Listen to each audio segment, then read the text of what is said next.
Hello friends, good evening to everyone. कैसे हो सभी लोग? उम्मीद करता हूँ आप सब लोग बहुत अच्छे होंगे और एकदम मस्त स्वस्थ होंगे।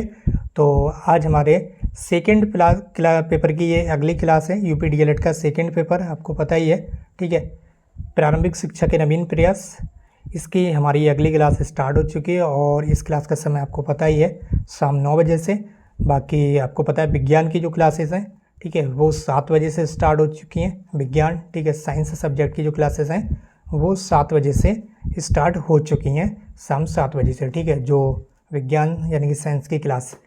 तो इस क्लास को हम यहाँ पर कंटिन्यू करेंगे। उससे पहले आपसे एक छोटी सी रिक्वेस्ट है, जो हमारे साथ नए भाई बहन हमसे जुड़े हैं वो चैनल को सब्सक्राइब जरूर कर लें, क्योंकि यहाँ पर आपको यूपी डीएलएड सेकेंड सेमेस्टर की जो तैयारी है वो बहुत ही धमाकेदार तरीके से कराई जाएगी। परीक्षाओं तक आपको निश्चित रूप से सफलता की यहाँ पर गारंटी है। किसी भी सब्जेक्ट में बैक नहीं लगने दी जाएगी अगर आप थोड़ी सी मेहनत कर लेते हैं तब, ठीक है। तो पूरी तरह से हम तत्पर हैं आपकी सफलता के लिए, आपकी योजना को अच्छे से साकार करने के लिए, जो आपकी योजनाएँ आगे भविष्य में। तो आप हमारे साथ तैयारी कीजिएगा, अच्छे से जुड़ जाइए, मन लगाकर पढ़िएगा। तो चलिए दोस्तों, आज के इस क्लास को यहीं से स्टार्ट करते हैं। और आज की इस क्लास का सबसे पहला सवाल आपके सामने स्क्रीन पर है। शिक्षा को किसी निश्चित स्तर तक सभी लोगों को अनिवार्य और निःशुल्क रूप से उपलब्ध कराना है, इसे क्या कहते हैं? शिक्षा को किसी निश्चित स्तर तक सभी लोगों को अनिवार्य और निःशुल्क रूप से उपलब्ध कराए जाने को आप क्या बोलेंगे? समाजीकरण बोलेंगे, मानवीकरण बोलेंगे, सार्वभौमिकरण बोलेंगे या विद्यालयीकरण बोलेंगे?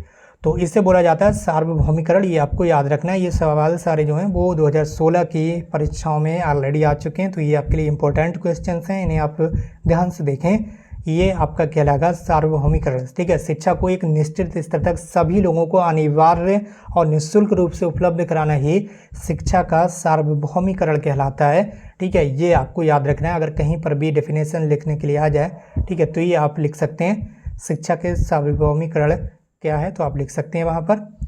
तो अगला सवाल आपका, बेसिक शिक्षा अधिनियम 1972 का प्रमुख उद्देश्य यहाँ से पूछा जा रहा है। बेसिक शिक्षा अधिनियम 1972 का उद्देश्य क्या है?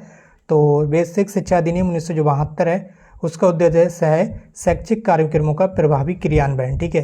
बेसिक शिक्षा अधिनियम 1972 का उद्देश्य क्या है? शैक्षिक कार्यक्रमों का प्रभावी क्रियान्वयन, ये बेसिक शिक्षा अधिनियम का उद्देश्य है। इसके बाद बात करेंगे आपके अगले सवाल की ओर, और अगला सवाल आपके सामने स्क्रीन पर है। प्राथमिक विद्यालयों में न्यूनतम आवश्यक सुविधाएं सुलभ कराने की योजना क्या है, ठीक है। तो यह आपकी ऑपरेशन ब्लैक बोर्ड के अंतर्गत प्राथमिक जो विद्यालय हैं उनमें न्यूनतम आवश्यक सुविधाएं उपलब्ध कराने की योजना को ही ऑपरेशन ब्लैक बोर्ड के अंतर्गत ये सारी योजनाएं यहाँ पर रखी गई हैं, ठीक है। जिसमें जो प्राइमरी स्कूल होते हैं उनमें न्यूनतम आवश्यक जो भी चीज़ें हैं, जिन चीज़ों की आवश्यकता पड़ रही हैं, उन सारी चीज़ों को यहाँ पर उपलब्ध कराया जाए, ये ऑपरेशन ब्लैक बोर्ड के अंतर्गत स्टार्ट किया गया था। इसके बाद आपका अगला सवाल है, स्वतंत्रता के समय देश में कितने प्रतिशत जो जनसंख्या थी वो साक्षर थी, यानी कि पढ़ी लिखी थी, ठीक है। तो यहाँ पर आपको यही बताना है, जब भारत को स्वतंत्रता मिलती है 1947 में, उस समय देश में कितने प्रतिशत जनसंख्या साक्षर थी? तो इस सवाल का आपका राइट आंसर हो जाएगा 14% जनसंख्या जो थी वो साक्षर थी। इसके बाद आपका अगला सवाल है, ये सारे सवाल आप देख पा रहे होंगे 2016 के एग्जाम में आ चुके हैं और ये सवाल दोबारा आ चुके हैं, इसको भी देखेंगे। विद्यालय स्तर पर शिशुओं की मांसपेशियों का विकास होता है, ठीक है। विद्यालय स्तर पर जो शिशु छोटे बच्चे होते हैं प्राइमरी लेवल पर, उनमें मांसपेशियों का विकास किस तरह से हो सकता है? वार्तालाप से यानी कि बातचीत करने से, पठन अभ्यास से यानी कि पढ़ाई करने से, सृजनात्मक क्रियाकलापों से यानी कि क्रिएटिविटी जो क्रियाकलाप होते हैं, क्रिएटिविटी से रिलेटेड कुछ क्रिएटिविटी की जाए, या मानसिक अभ्यास से, ठीक है। तो अगर आप उनमें कुछ क्रिएटिविटी जैसे कार्यक्रम करवाते हैं जिनमें नई नई क्रिएटिविटी हो, ठीक है, सृजनात्मक क्रियाकलाप, तो उनके द्वारा मांसपेशियों का विकास जो है वो छोटे स्तर के बच्चों में पाया जाता है, होता है, ठीक है। तो ऐसे में ज़्यादा से ज़्यादा प्राइमरी लेवल पर सृजनात्मक क्रियाकलापों का आयोजन किया जाता है, ताकि बच्चों में मांसपेशियों का जो विकास है वो अच्छे से हो सके। तो इस सवाल का राइट आंसर हो जाएगा आपका ऑप्शन सी। इसके बाद बात करेंगे आपके इंपॉर्टेंट सवाल के बारे में, सर्व शिक्षा अभियान किस आयु वर्ग के बच्चों की शैक्षिक व्यवस्था से संबंधित है, ये आपको बताना है। तो इस सवाल का राइट आंसर हो जाएगा ऑप्शन द, ये आप कई बार पढ़ चुके हैं, ठीक है। तो सर्व शिक्षा अभियान है जो कि 6 से 14 वर्ष की आयु वर्ग के बच्चों को निःशुल्क और अनिवार्य शिक्षा का प्रावधान करता है, ठीक है। इसके बाद आपका अगला सवाल है। अगले सवाल में आपसे पूछा जा रहा है 97 नंबर, कस्तूरबा गांधी बालिका विद्यालय योजना किस वर्ग की बालिकाओं में साक्षरता की स्थिति बेहतर बनाने के लिए है, ठीक है।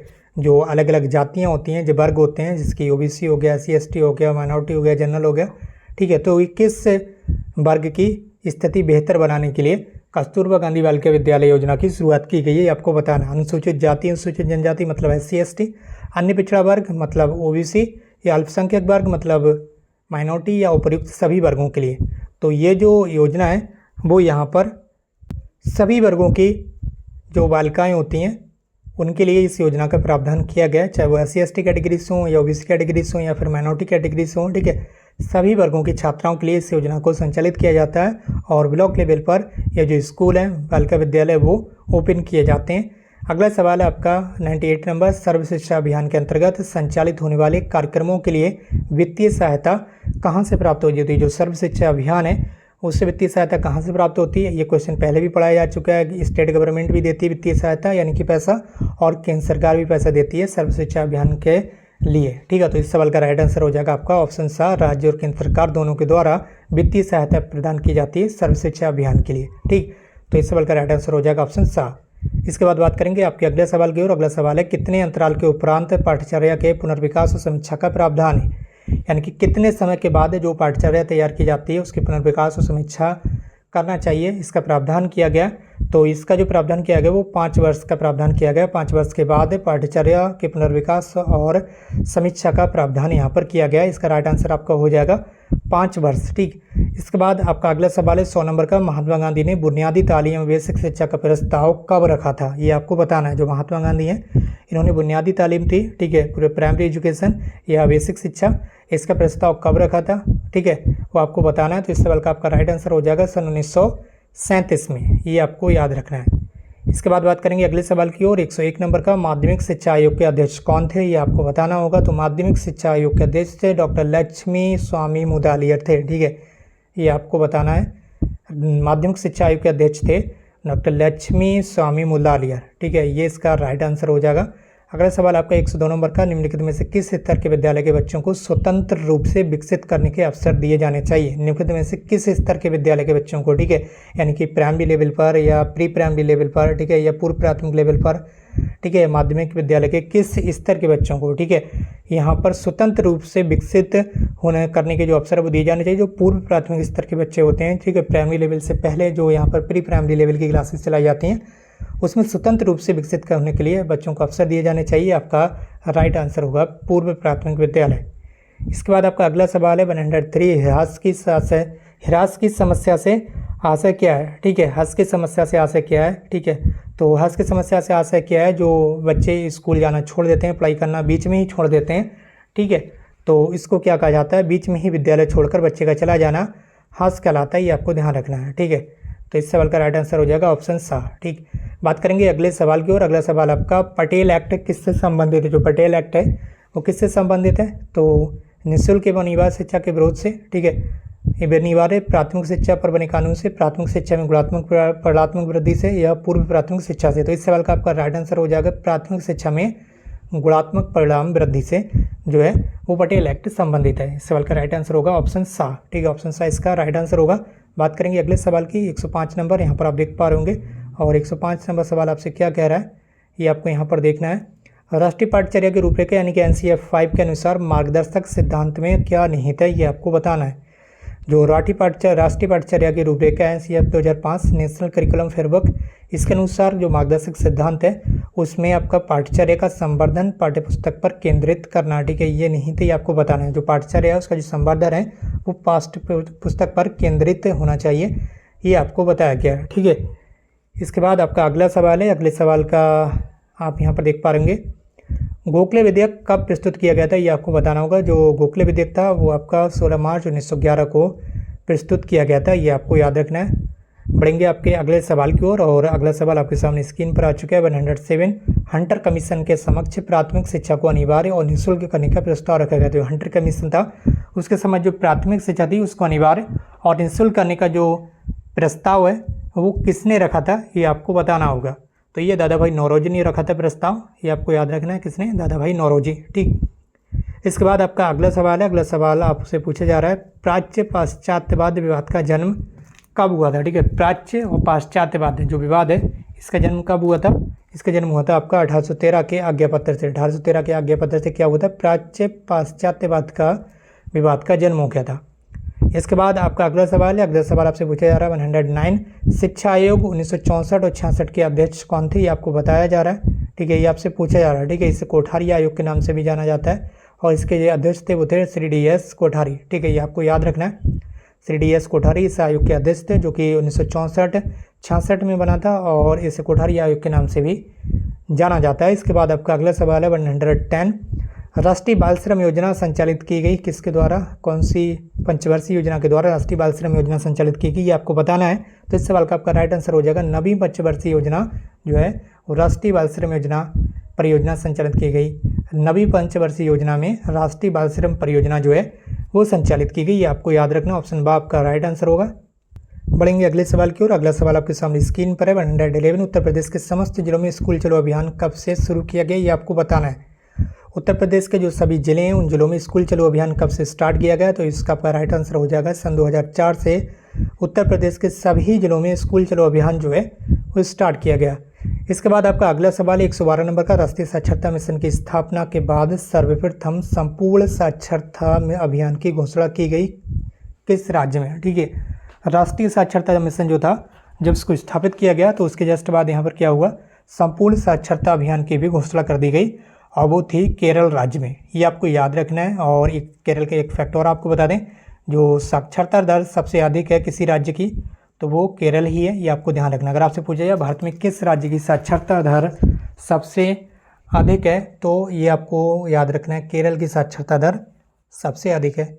इसके बाद आपका अगला सवाल है पूर्व प्राथमिक शिक्षा प्री प्राइमरी एजुकेशन किस उम्र के बच्चों से संबंधित है, ये आपको बताना है। तो 3 से 6 वर्ष तक के बच्चों के लिए प्राइमरी एजुकेशन जो है प्री प्राइमरी एजुकेशन जो है वो संबंधित है। 3 से 6 वर्ष के बच्चों को प्री प्राइमरी एजुकेशन दी जाती है। आपने देखा ही होगा आंगनबाड़ी में, ठीक है, आंगनबाड़ी में या बाल वाटिका में क्या है, प्री प्राइमरी एजुकेशन छोटे बच्चों के लिए दी जाती है जो प्राइमरी लेवल से नीचे होते हैं। ठीक है, छठे वर्ष में क्या होता है आपको पता ही, प्राइमरी स्कूल जो होता है उसमें एडमिशन दिला दिया जाता है। तो इस सवाल का राइट आंसर होगा बा। अगला सवाल आपका यशपाल कमेटी का गठन कब किया गया था, तो ये आपको पता ही होगा। यशपाल कमेटी का गठन सन 1952 में किया गया था और 1986 में जो नई शिक्षा नीति आई थी उसकी समीक्षा करने के लिए यशपाल कमेटी का गठन किया गया था। बाकी स्कूली शिक्षा का जो बोझ है उसको कम करने के लिए यशपाल कमेटी का गठन किया गया था। तो इस कमेटी के सारे उद्देश्य थे। फिलहाल इस सवाल का राइट आंसर होगा आपका वर्ष 1992। अगला सवाल है बुनियादी शिक्षा से संबंधित नहीं है, ये आपको बताना है। ठीक है, तो बुनियादी शिक्षा से संबंधित आपको बताइए, महात्मा गांधी तो बुनियादी शिक्षा से संबंधित हैं ही, ये तो आपको याद रखना ही है। इसके साथ साथ जाकिर हुसैन भी बुनियादी शिक्षा से संबंधित हैं और SK सिन्हा भी बुनियादी शिक्षा से संबंधित हैं। जो BG खेर हैं ये बुनियादी शिक्षा से संबंधित नहीं है, ये आपको याद रखना है। तो बुनियादी शिक्षा से संबंधित कौन नहीं है, इसका राइट आंसर हो जाएगा आपका BG खेर। ठीक, इसके बाद बात करेंगे आपके अगले सवाल की। अगला सवाल आपसे पूछा जा रहा है 116 नंबर का, पोषाहार वितरण योजना का उद्देश्य इनमें से नहीं है। पोषाहार वितरण योजना के कई सारे उद्देश्य हो सकते हैं। पोषाहार वितरण योजना जिसे आप मिड डे मील भी बोलते हैं, ठीक है, पोषाहार वितरण योजना, ठीक है, बच्चों का विद्यालयों में ठहराव तथा वृद्धि करना। कई सारे जो बच्चे हैं वो यहाँ पर इसी वजह से भी आ जाते हैं क्योंकि बच्चे वहाँ पर खाना भी खाने के लिए मिल जाता है। ठीक है, तो बच्चे स्कूल में पढ़ाई भी कर लेते हैं और इसी बहाने उन्हें खाना भी खाने के लिए मिल जाता है MDM के थ्रू।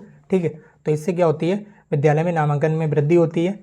तो अगला इसका उद्देश्य है बच्चों को स्वस्थ और पुष्ट बनाना, ये इसका उद्देश्य जरूर होगा। ठीक है, इसके अलावा इसका अगला उद्देश्य है शिक्षा में अपव्यय तथा अवरोधन को कम करना। ठीक है, जो अपव्यय है और अवरोधन को कम होना, बच्चों को जो बच्चे बीच में पढ़ाई छोड़ जाते हैं उनमें भी कमी लाना। ठीक है, या बच्चे जो स्कूल नहीं आ पाते हैं उसमें भी कमी लाना, बच्चों का ज़्यादा से ज़्यादा स्कूल में नामांकन कराने, ये सारे MDM के लक्ष्य यानी कि पोषाहार वितरण योजना का लक्ष्य है। जो लक्ष्य नहीं है यानी कि जो उद्देश्य नहीं है वो है आपका कुपोषण की समस्या को दूर करना। ठीक है, ये इसका उद्देश्य नहीं है, तो यही आपका राइट आंसर हो जाएगा। आपसे पूछा जा रहा है कि उद्देश्य नहीं है, तो ये ऐसा कोई उद्देश्य नहीं है, पोषाहार वितरण योजना का ऐसा कोई उद्देश्य नहीं है, तो यही आपका राइट आंसर होगा। ये आपको याद रखना है। बात करेंगे अपने अगले सवाल की। अगला सवाल आपके सामने स्क्रीन पर है। शिमला शिक्षा सम्मेलन 1901 में आयोजित किया गया था। ठीक है, किसके द्वारा आयोजित किया गया था ये आपको बताना है। तो शिमला का जो शिक्षा सम्मेलन था जो 1901 में आयोजित किया गया था, ये लॉर्ड कर्जन के द्वारा आयोजित किया गया था, ये आपको याद रखना है। अगला सवाल आपके सामने स्क्रीन पर आ चुका है 118 नंबर का, शिक्षा को समवर्ती सूची में कब स्थान दिया गया, ये आपसे पूछा जा रहा है। समवर्ती सूची का मतलब है कि जो एजुकेशन है इस पर जो कानून है, जो लॉ है, वो सेंट्रल गवर्नमेंट भी बना सकती है और स्टेट गवर्नमेंट भी बनाती है। ऐसे विषय जिन पर कानून सेंट्रल गवर्नमेंट यानी कि केंद्र सरकार और राज्य सरकार दोनों बना सकती हैं उन्हें समवर्ती सूची में रखा जाता है। और ऐसे विषय, ऐसे सब्जेक्ट जिन पर कानून केवल सेंट्रल गवर्नमेंट बना सकती है उनको यहाँ पर सेंट्रल सूची में रखा जाता है, यानी कि यहाँ पर उनको केंद्रीय सूची में रखा जाता है, और ऐसे विषय जिन पर कानून यहाँ पर राज्य सरकार के हाथ में होता है कानून बना, उनको यहाँ पर राज्य सूची में रखा जाता है। ठीक है, तो जो शिक्षा है वो समवर्ती सूची का विषय है, ये आपको याद रखना है। शिक्षा कौन सी सूची का विषय है? समवर्ती सूची का विषय है। और यहाँ पर इसे जो स्थान दिया गया है समवर्ती सूची में वो 1976 में दिया गया था, ये आपको याद रखना है। ठीक है, इसके बाद आपका अगला सवाल है, राष्ट्रीय साक्षरता मिशन की स्थापना कब हुई थी? तो राष्ट्रीय साक्षरता मिशन की स्थापना सन 1988 में हुई थी, ये आपको याद रखना है। इसके बाद आज की क्लास का अंतिम सवाल आपके सामने स्क्रीन पर है, और इस वीडियो को शेयर कर दीजिए अपने फ्रेंड्स के साथ, अपने भाई बहनों के साथ। अगर आप चैनल पर नए हैं तो चैनल को सब्सक्राइब जरूर कर लीजिए, क्योंकि अगर आपका कोई सवाल है या आपका कोई सुझाव है तो नीचे कमेंट बॉक्स में जरूर टाइप कीजिए। और अंतिम सवाल है आज की इस क्लास का, उत्तर प्रदेश में सभी के लिए शिक्षा परियोजना लागू की गई थी, कब की गई थी ये आपको बताना होगा। तो उत्तर प्रदेश में सभी के लिए शिक्षा परियोजना जो थी वो आपकी 17 मई 1993 से लागू की गई थी, ये आपको बताना है। ठीक है, कब लागू की गई थी? 17 मई 1993। ऑप्शन द आपका राइट होगा। ठीक है, ऑप्शन द आपका राइट होगा।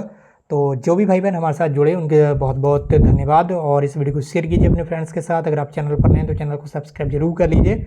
और जो साइंस का विषय उसकी क्लासेस भी स्टार्ट हो चुकी हैं, और जो फर्स्ट पेपर आपका, ठीक है, वर्तमान भारतीय समाज और प्रारंभिक शिक्षा, उसकी क्लासेस भी 8 बजे से चल रही हैं। विज्ञान की क्लासेस आपकी शाम 7 बजे से, और जो क्लास अभी आप देख रहे हैं क्लासेस आपकी रात में 9 बजे से चल रही हैं। तो सभी क्लासेस को आप जरूर अटेंड कीजिए।